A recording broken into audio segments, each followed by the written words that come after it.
Assalamualaikum warahmatullahi wabarakatuh. Selamat siang kepada tim asesor sertifikasi dosen Kementerian Pendidikan, Sains dan Teknologi yang saya hormati. Perkenalkan, nama saya Dr. Andus R. Suyato Kusubaryono, MSI, dosen tetap pada program studi Teknologi Pendidikan, Sekolah Pasar Sarjana Institut Pendidikan Indonesia Garut dengan nomor IDN 0014096508 atau NPTK nomor 72463436110043. Adapun deskripsi mata kuliah pengembangan media dan sumber belajar yang saya ampu merupakan mata kuliah inti dalam program studi teknologi pendidikan yang membekali mahasiswa dengan pengetahuan, keterampilan, dan sikap profesional dalam merancang, mengembangkan, dan mengevaluasi berbagai jenis media dan sumber belajar. Mata kuliah ini mencakup kajian konseptual tentang landasan teori, teori belajar, komunikasi, dan desain interaksional, analisis kebutuhan, prinsip desain visual, dan multimedia. Teknik pengembangan media baik itu cetak, audio, visual, digital, dan interaktif, serta evaluasi formatif dan sumatif. Mahasiswa akan terlibat dalam pembelajaran berbasis proyek atau project-based learning untuk menghasilkan prototipe media pembelajaran yang inovatif, efektif, dan beretika sesuai dengan karakteristik peserta didik dan konteks pembelajaran. Adapun capaian pembelajaran, adapun capaian lulusan atau CPL tertuang dalam RPS dan divalidasi oleh Ketua Prodi dan gugus depan pengendali mutu Prodi yang diturunkan menjadi capaian pembelajaran mata kuliah atau CPMK. Di antaranya, mahasiswa diharapkan mampu CPMK 1 menganalisis konsep, jenis, fungsi, dan landasan teoritis media dan sumber belajar. CPMK 2 merancang desain, pengembangan media, dan sumber belajar. CPMK 3 mengembangkan prototipe, media, dan sumber belajar. Dan CPMK 4 mengevaluasi kualitas media dan sumber belajar. Pada akhir mata kuliah, mahasiswa akan dibekali kemampuan setidaknya pertama menganalisis konsep, jenis, fungsi, dan landasan teoritis. Yang kedua, merancang desain, pengembangan media, dan sumber belajar. Yang ketiga, mengembangkan prototipe, media, dan sumber belajar, setidaknya 2 jenis media. Yang keempat, mengevaluasi kualitas media dan sumber belajar. Dan yang terakhir, kelima, menerapkan etika dan prinsip hak cipta seperti Creative Commons yang kemudian menjadi karya mahasiswa untuk dihaki dan selanjutnya diterbitkan. Dalam memfasilitasi proses pembelajaran ini, saya menerapkan pendekatan DIA. Yang dimaksud DIA adalah akronim dari Delivery, Interaction, dan Assessment. Delivery yang dimaksud, saya menyampaikan materi menggunakan metode workshop, model Assure, praktik penyusunan desain, lebih jelasnya untuk materi dan RPS dapat diunduh langsung oleh mahasiswa. Model pembelajaran yang digunakan dalam mata kuliah ini adalah project-based learning dengan metode presentasi interaktif, demonstrasi, praktek kolaborasi, kelompok, dan respon kreatif. Adapun referensi utama yang digunakan, buku referensi karya saya sendiri, ya, buku referensi karya ahli lainnya seperti buku teks karangan Smaldino, yaitu Interaksional Teknologi and Media for Learning, serta hasil penelitian terbaru saya yang berjudul Workshop Pendidikan Teknologi Informasi dalam Implementasi Merdeka Belajar Kampus Merdeka. Adapun interaksi maksudnya di dalam kelas dibangun secara 2 arah antara dosen dan mahasiswa berupa diskusi kelompok, metode tanya jawab, interaktif, kolaborasi, dan refleksi bersama. Adapun interaksi menggunakan platform lain seperti pada learning management sistem LMS sebagai ajang diskusi yang dimiliki kampus kami. Asesmen penilaian merupakan yang dilakukan mahasiswa dilakukan secara transparan sejak awal perkuliahan melalui kontrak kuliah. Komponen penilaian itu sendiri terdiri dari formatif berupa penilaian proses melalui tugas kelompok atau mandiri, kuis, proyek individu dan kelompok, penilaian sikap dan keterampilan sesuai dengan RPS. Sedangkan asesmen selain formatif adalah sumatif untuk penilaian akhir berupa UTS dan UAS yang berbentuk proyek akhir. Berikut adalah video pembelajaran pada mata kuliah pengembangan media dan sumber belajar dengan materi pada pertemuan kelima, yakni tentang menyusun rancangan media dengan menggunakan model Azure. Mari kita simak bersama.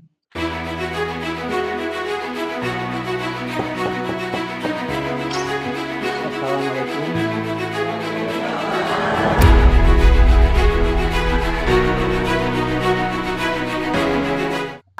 Selamat siang, salam sejahtera untuk kita sekalian. Gimana kabarnya hari ini? Ya. Kita tidak terasa sudah memasuki perkuliahan pertemuan yang kelima. Baik, ini pertemuan kelima itu materi yang ditunggu-tunggu dan sangat menarik terkait dengan model pengembangan media, desain media, model Azure. Tapi sebelum memasuki ke sana, saya ingin memulai dengan berdoa dulu. Baik, kita berdoa dulu menurut keyakinannya masing-masing di dalam hati. Selesai. Untuk pertemuan hari ini, saya ingin mengabsen dulu. Kira-kira hadir semua ini? Ada yang tidak hadir? Baik, kalau hadir semua, alhamdulillah, karena memang ini materi yang sangat menarik yang ditunggu-tunggu oleh mahasiswa pasca sarjana teknologi pendidikan ya terkait dengan model desain pengembangan model Azure. Baik, sebelum kita memasuki materi hari yang kelima, sebelumnya terkait dengan model desain Azure ini, saya ingin mengulang kembali terkait, karena ini masih menyambung dengan materi yang sekarang ya. Kira-kira di pertemuan keempat ada yang masih ingat tentang apa? Saya Pak, waktu lalu itu kita membahas tentang analisa kebutuhan peserta didik. Nah, di sini itu bertujuan untuk menemukan kesenjangan antara kondisi nyata dengan harapan. Nah, seperti kesenjangan kemampuan. Lalu yang kedua juga ada masalah pembelajaran. Yang ketiga ada koordinasi media. Lalu yang keempat juga ada tujuan internasional. Itu sih yang saya. Bagus. Ada yang masih diingat lagi poin penting di pertemuan keempat? Silakan, Pak Ade. Kemarin nama dari yang itu terkait karakteristik tadi itu meliputi karakteristik umum, kemudian kemampuan awal, gaya belajar, motivasi dan minat, dan terakhir karakteristik psikologis. Baik. Ada lagi? Cukup? Kita lanjut sekarang. Nah, di pertemuan kelima ini kita akan berkaitan model desain model Azure. Baik, Bapak Ibu sekalian, karena kita berbicara tentang model desain pengembangan media model Azure, kira-kira model desain pengembangan apa lagi selain Azure yang bisa dimunculkan atau bisa diketahui oleh Bapak Ibu sekalian? Ada yang bisa mencoba menjawab? Silakan Bu Dede. Mudah-mudahan masih ingat semuanya. Iya, karena perkuliahannya juga udah lewat, udah semester yang kedua ya. Iya. Baik. Kalau yang masih saya ingat di benak saya ada Edi, kemudian Dick and Carry. ada Edi itu kalau nggak salah ini ya, sekitar 5 langkah ya. Ya. Ada Jerome Camp. Kemudian ada Hanapi NP. Ya. Dick and Carry itu sekitar 9 lah. Iya. Ya. Kemudian ada Word Angel sekitar 10 itu langkah. Yang terakhir ada Azure. Nah, terkait dengan Azure ini yang akan kita bidik atau yang kita perdalam terkait dengan pengembangan model desain pembelajaran. Baik, sebelum saya melangkah lebih jauh tentang Azure sebagai suatu model dalam mengembangkan desain pembelajaran, kira-kira apa yang Bapak Ibu ketahui dari pengetahuan awal tentang Azure ini yang diberikan di waktu di kuliah semester sebelumnya? Ada yang bisa membantu? Silakan, Bu Tisa. Menanggapi yang tadi sudah dijelaskan oleh Bu Dede, bahwasannya ada beberapa macam model pembelajaran yang tentunya akan kita bahas dan perdalam hari ini adalah model Azure. Jauh pengetahuan saya mengenai Azure yang telah dibaca dari pelajaran sebelumnya, model ini adalah merupakan sebuah desain pembelajaran yang di dalamnya merupakan sebuah cara memilih, melaksanakan dan mengevaluasi media pembelajaran yang akan dilakukan dalam kelas. Nah, ini menjadi salah satu pedoman yang sistematis untuk guru di dalam kelas mempraktikannya, di mana mereka bisa merencanakan dan juga melaksanakan proses pembelajaran itu, mengintegrasikannya pada sebuah media pembelajaran. Betul, tepat sekali. Baik, ada lagi yang bisa diketahui tentang Azure? Ada yang bisa? Baik, silakan, Mas Pur. Izin ya Pak ya, kalau betul tadi yang dikatakan oleh kita, Azure ini dari mulai awal hingga evaluasi. Namun kita juga tidak boleh lupa ya Pak ya, bahwasanya Azure ini merupakan akronim ataupun singkatan. Jadi Azure ini ada 6, ada A, S, U, sampai R, sama T. Iya. A ini artinya analyze learner, artinya analisis peserta didik. Kita harus mengenali karakter peserta didik. Yang kedua ada state, standar, objektif, artinya menentukan standar dan tujuan. Yang ketiga ada select, strategis, teknologi, media, and materials, artinya adalah memilih strategi, teknologi, media, dan materinya seperti apa. Yang keempat ada utilize, teknologi, media, and materials, artinya adalah memanfaatkan teknologi ya. Dan yang kelima ada require learner, partisipan, artinya mengaktifkan keterlibatan peserta didik. Dan yang terakhir adalah evaluate and revise, artinya evaluasi dan merevisi. Seperti itu mungkin, Pak. Baik, ada tambahan lain terkait dengan yang dipahami tentang Azure? Cukup. Tadi sudah disampaikan tentang deskripsi singkat tentang Azure, sebuah model desain, ya.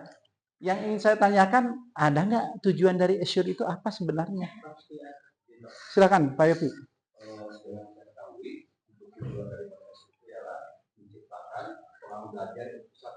Berpusat pada siswa, sistematis, efektif, efisien, tepat sasaran. Ya, jadi menciptakan pembelajaran yang efektif, efisien, berpusat pada peserta didik, dan yang terpenting lagi itu memanfaatkan atau mengintegrasikan media dan teknologi.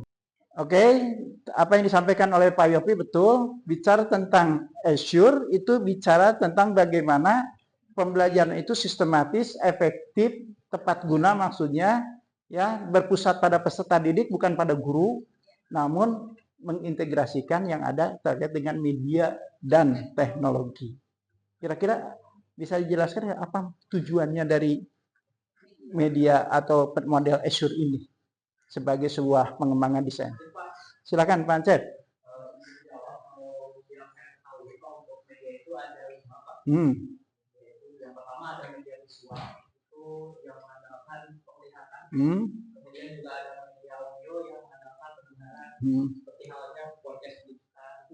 Yang ketiga ada media audiovisual, itu gabungan antara penglihatan dan pendengaran, seperti video pembelajaran. Yang keempat itu ada media kinesthetik, contohnya seperti dramatisasi.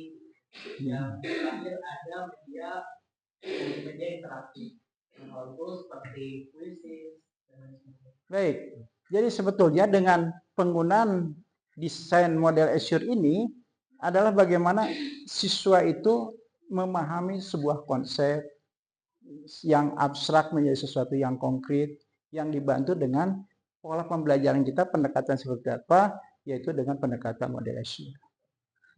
Baik Bapak Ibu sekalian, itu di layar kaca TV sudah tersedia di samping kanan, samping kiri, dan kita menggunakan media infocus yang ada di papan tulis. Singkat penjelasannya, baik, model desain pengembangan dengan media model Azure. Oke, nah, Bapak Ibu sekalian, terkait dengan model Azure ini dikembangkan oleh Smaldino, Russell, Hennig, dan Molenta. Model Azure adalah model desain sistem pembelajaran yang dirancang khusus dengan maksud itu memandu guru atau pengembang pembelajaran, ya, di mana dia dalam memandu guru itu adalah termasuk merencanakan, lalu memilih, mengintegrasikan teknologi secara efektif di dalam kelas. Jadi mengintegrasikan media dan teknologi di dalam kelas dengan maksud itu supaya pembelajaran bisa dipahami, bisa dimengerti oleh peserta didik. Tujuannya adalah sudah jelas, untuk membantu, ya, membantu para guru dalam merencanakan pembelajaran yang efektif dengan memadukan penggunaan teknologi media di dalam kelas. Seperti disampaikan oleh teman mahasiswa lain, itu sudah betul. Sehingga dengan model Azure ini setidaknya menciptakan pembelajaran yang interaktif, relevan dengan kebutuhan peserta didik, dan berpusat pada peserta didik. Yang kedua itu tentu bersifat praktis, terstruktur, sederhana, efektif dengan memadukan, sekali lagi, mengintegrasikan media dan teknologi. Lalu keterlibatan siswa, yaitu untuk supaya mereka aktif dalam hal pembelajaran sehingga pembelajaran yang menyenangkan. Dan terakhir, desain yang diciptakan itu jelas harus menarik sehingga mudah dipahami. Oleh sebab itu maka, lanjut, kalau disederhanakan, Azure itu merupakan akronim. Akronim itu kependekan ya? Nah, jadi Azure itu adalah kependekan akronim dari penjabaran yang luas terkait dengan A-nya itu Analysis Learner Character atau analisis peserta didik. Yang kedua, S-nya itu adalah State Interactional Objective, bicara tentang tujuan dan dasar dari, bicara tentang dasar dan tujuan. Baik, ada pertanyaan lain terkait dengan 6 langkah. Tadi tentang karakteristik peserta didik, yang ini terkait dengan ini mengenai langkah yang kelima yang jadi pertanyaan saya, yaitu mengapa partisipasi aktif peserta didik sangat ditekankan pada langkah kelima Azure. Itu jadi pertanyaan saya. Sekali lagi, apa?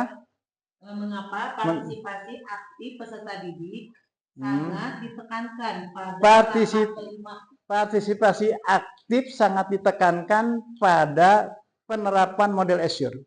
Sebelum saya jawab, ada yang bisa membantu? Izin Pak. Pertanyaannya yang menarik sekali karena tadi sudah disinggung tentang bagaimana kurikulum merdeka, bagaimana model pembelajaran Azure, dan kemudian peran peserta didik di tengah-tengah sebagai subjek learner-nya. Nah ini menarik Ibu dan Bapak karena peserta didik adalah orang yang terlibat secara langsungnya. Maka kenapa di Azure ini sangat menekankan bagaimana peran peserta didik. Nah hari ini di abad ke-21 paradigma dari peran peserta didik itu sudah berubah dari yang asalnya sebagai objeknya sekarang sebagai subjek atau yang kita kenal dengan student center approach, yang pendekatannya berpusat pada siswa. Nah maka dari itu peserta didik itu harus memiliki dan menerjemahkan sebuah pembelajaran menjadi pembelajaran yang bermakna. Salah satunya adalah pembelajaran yang bermakna itu adalah pembelajaran yang terlibat. Nah oleh sebab itu peran peserta didik sangat penting, terutama dalam model Azure ini, untuk mengetahui sejauh mana pemahaman mereka mengenai sebuah pembelajaran yang pada akhirnya nanti degree atau tingkatan yang disebutkan dari pencapaiannya. Baik, ada lagi yang menambahkan terkait dengan bagaimana melibatkan peserta didik itu penting dalam langkah-langkah Azure. Kalau tidak ada, memang Bapak Ibu sekalian, dalam menerapkan model Azure, kita ingin menempatkan media dan teknologi sebagai integrasi untuk bagaimana pembelajaran yang efektif, mengintegrasikan teknologi dan media dan teknologi dalam pembelajaran yang aktif berpusat pada peserta didik. Oleh sebab itu maka kenapa harus ada keterlibatan siswa? Karena untuk melihat bagaimana respon peserta didik dalam menerapkan media itu, baik itu berdiskusi, berkolaborasi, tanya jawab, itu harus diketahui. Sehingga dampaknya akan tahu tentang bagaimana umpan baliknya terhadap media, bagus tidak. Lalu nanti kita akan melakukan refleksi sejauh mana refleksi terhadap media itu sendiri. Maka bagaimana bisa mengetahui umpan balik dan refleksi, ya harus ada kegiatan yang disebut dengan keterlibatan peserta didik. Cukup? Baik, kita ambil contoh ya, karena ini kelas ini sudah dibagi dalam kelompok-kelompok. Masing-masing kelompok itu nanti akan barangkali terinspirasi punya rencana apa nanti untuk misalkan barangkali ke depan untuk menyusun tesis terkait dengan penerapan model Azure. Karena saya lihat di mahasiswa yang saya bimbing, yang saya uji, itu banyaknya pendekatan model desain EDI. Kenapa tidak ditawarkan Azure? Makanya ini saya ingin memberikan sebuah perumpamaan contoh tentang penerapan Azure ya. Jadi, baik, kita lihat. Ini ada kasus nih. Desain model Azure pada pembelajaran, oh maaf ini, IPA ya. Kelas 4 SD bukan IPS maksudnya. Dalam penerapan, ini saya berangkat nih tentang implementasi bagaimana analisis karakter peserta didik ya. Dibagi dua, ada kelas A, kelas B. Kalau kelas A itu bicara tentang masyarakat perkotaan. Kalau perkotaan kebayang ya, Bu Tita ya? Akses internet, listrik ya. Anak tidak familiar, tidak gagap dan familiar terhadap IT atau teknologi. Terus nanti anak mungkin visual yang dikedepankan dengan audio dan sebagainya. Nah, seperti itu. Cut dulu ya. Baik, Bapak Ibu sekalian, tadi sudah saya jelaskan tentang langkah-langkah Azure sebagai sebuah desain model. Nah, saya ingin mempraktekkan karena ini temanya adalah workshop ya, dalam pendekatan workshop, jadi praktek langsung. Saya ambil contoh ya, sebuah pembelajaran IPA terkait dengan perubahan wujud zat ya, seperti itu. Ada zat cair, ada zat padat, ada gas. Nah, saya ingin melihat sebuah karakter peserta didik. Karakter peserta didik kita bagi dua, ada yang di kota, ada yang di desa. Yang saya soroti itu di kota ini. Kalau kota itu akses internet ada, listrik ada, anak tidak gagap atau familiar dengan digital, teknologi digital, kondisi sosial ekonomi orang tua juga bagus, perkembangan anaknya juga secara teori biasa atau perkembangan pikiran kognitif itu juga ke visual, audio dan sebagainya. Berbeda dan bertolak belakang dengan kondisi karakteristik peserta didik di pedesaan. Pedesaan anggap sajalah akses internet agak lemot, susah, tidak familiar dengan teknologi digital karena memang orang tuanya juga kondisi sosial ekonominya terbatas. Anak cenderung bermain dengan lingkungannya. Nah, ini menjadi sebuah pemikiran bagaimana membuat sebuah media pembelajaran yang efektif dengan memanfaatkan media dan teknologi. Media itu jangan bayangkan perangkat keras seperti di perkotaan, tidak. Media itu bisa di rumah ada, misalkan namun zat padat, zat cair kan bisa diambil contoh-contohnya ya, lilin bisa, lilin, hari itu padat, cair, misalkan es dan sebagainya itu bisa diambil ya. Nah, setelah kita melihat, kita ambil contoh kelas B yang di pedesaan saja, senang bermain ya, kalau tidak menarik pembelajarannya monoton gitu ya, tidak ada visual dan sebagainya sehingga tidak tertarik untuk mengikuti pelajaran IPA yang demikian abstrak, perlu dijelaskan secara konkret bagaimana perubahan wujud itu. Bagaimana teknik partisipasi keterlibatan peserta didiknya? Si anak nanti dilibatkan dalam lingkungan di luar kelas, dikelompokkan di dalam permainan. Sok cari 3 wujud benda di lingkungan sekitar sekolah. Dari orang untuk gas kan sulit nyarinya, siapkan aja balon gas, yang lainnya siapkan cari benda padat, lalu benda cair dikumpul-kumpulkan. Nah, seperti itu. Sehingga nanti dia selama mencari, si guru sambil nyanyi, anak-anak dilibatkan semua dengan kegembiraan nyanyi, salagu kudu ketemu bahan-bahan itu. Kira-kira padat apa aja Bu Dede? Benda padat? Buku padat, meja yang cair ada air. Nah, yang gas saya kira ini. Nah, nanti dalam proses itu apa aja? Ada yang istilah membeku, nanti Pak Bude, mencair, menguap, menyublim dan mengkristal. Nah, contoh nanti diperagakan di sana. Kalau yang disebut dengan mencair seperti apa? Nah, membeku jadi cair. Kalau misalkan yang membeku Dari cair bisa padat. Contoh lilin. Kalau mencair es. Terus apa lagi? Kalau yang menyublin itu apa? Kapur, Pak, kapur. Ya, yang padat menjadi menguap ya. Contoh kapur barus seperti ya, dicontoh-contohkan seperti sehingga itu menjadi media untuk pembelajaran. Si guru memilih tapi dia akan memahami konsep itu sendiri dengan ada partisipasi keterlibatan peserta didik di sana. Nah, untuk asesmen saya menggunakan ini barcode, menggunakan word poll ya, sehingga Bapak Ibu bisa mengakses terkait dengan itu. Baik, silakan diunduh barcode-nya. Silakan dikerjakan evaluasinya. Ini tidak banyak, terkait dengan langkah-langkah ESUR ada 10 soal. Silakan dikerjakan ya. Sudah? Ya, saya melihat setidaknya Bapak Ibu sudah bisa dipahami. Dari yang saya tangkap ini, ranking 1 betulnya itu 10, Bu Dede itu salah 2 betulnya 8, Bu Ana itu betulnya 8, tapi kecepatan waktunya di bawah Bu Dede, dan itu saja yang bisa disampaikan. 3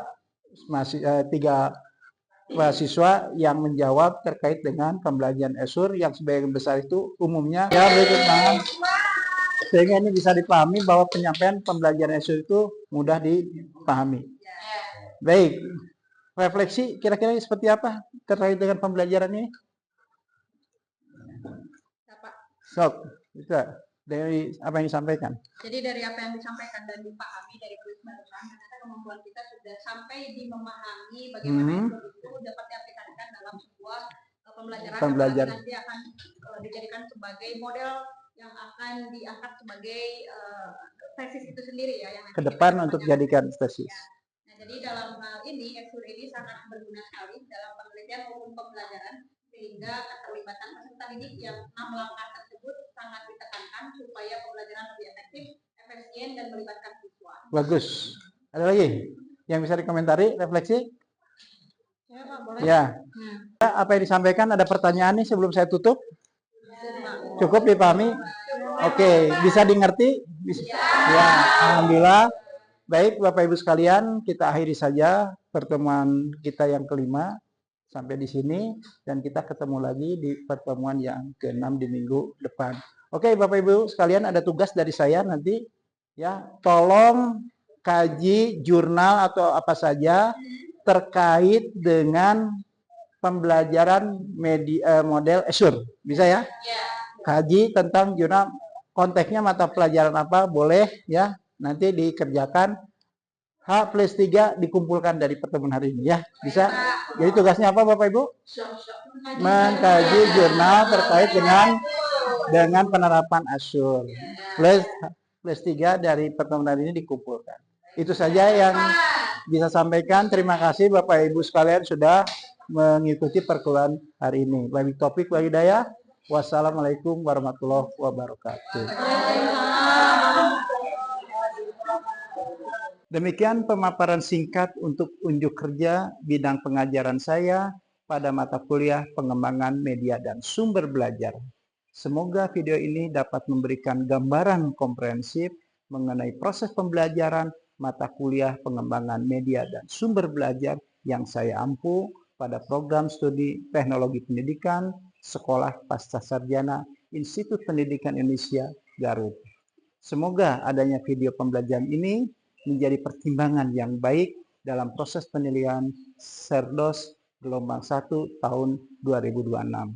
Akhir kata mengucapkan terima kasih atas perhatian tim asesor Serdos Kementerian Pendidikan, Sains dan Teknologi. Salam sehat dan salam hangat. Wassalamualaikum warahmatullahi wabarakatuh.